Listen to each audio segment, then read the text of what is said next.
Friends, இப்போ பார்த்தீங்கன்னா ஏர்த்தர் battery problem நம்மள்கிட்ட வந்தது. என்ன ப்ராப்ளம் பிரித்து பார்த்தீங்கன்னா பேலன்சிங் இஷ்யூ. இது பேலன்ஸ் பண்ணுறதுக்கு வாய்ப்பே இல்லாமல் இருந்தது.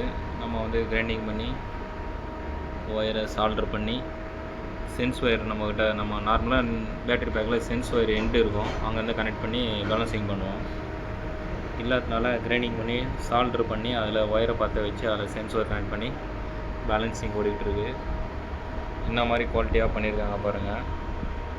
இப்போதைக்கு பேட்டரியில் பார்த்தீங்கன்னா 57.8 வோல்ட் இருக்குது. 10 ஆம்பியரில் சார்ஜ் ஏறிக்கிட்டு இருக்குது. பேலன்ஸ்லாம் முடிச்சுட்டு இப்போ சார்ஜ் போட்டிருக்கேன். இருங்க, உங்களுக்கு அப்படியே இந்த ப்ளூடூத்தில் கனெக்ட் பண்ணியிருக்கிறத காட்டுறேன் டிவைஸு.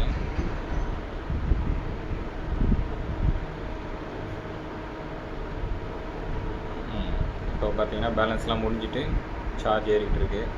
எல்லா செல்லும் இப்போ ஈவனாக இருக்குது. நம்மள்கிட்ட இது வரும்போது பார்த்திங்கன்னா ஒரு 200 மில்லி வோல்ட்டு டிஃப்ரெண்ட் இருந்தது.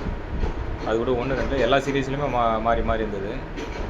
இப்போ பேலன்ஸ் பண்ணிவிட்டு திருப்பி சார்ஜ் ஏறிக்கிட்டு இருக்கு பாருங்கள். கரெக்டாக 14 சீரீஸ் போட்டிருக்காங்க. 12 பேரலு 21700 செல்லை யூஸ் பண்ணியிருக்காங்க. டெஸ்லாக்கு யூஸ் பண்ணுறது.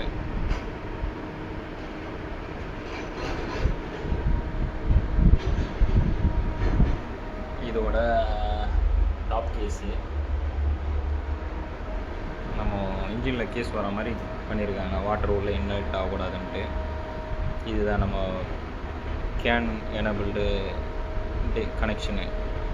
இது பிஎம்எஸ்.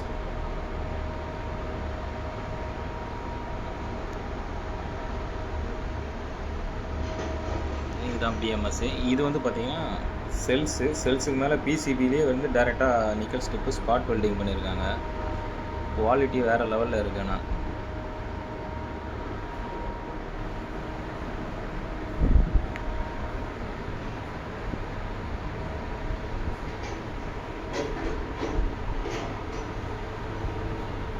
Okay, thank you.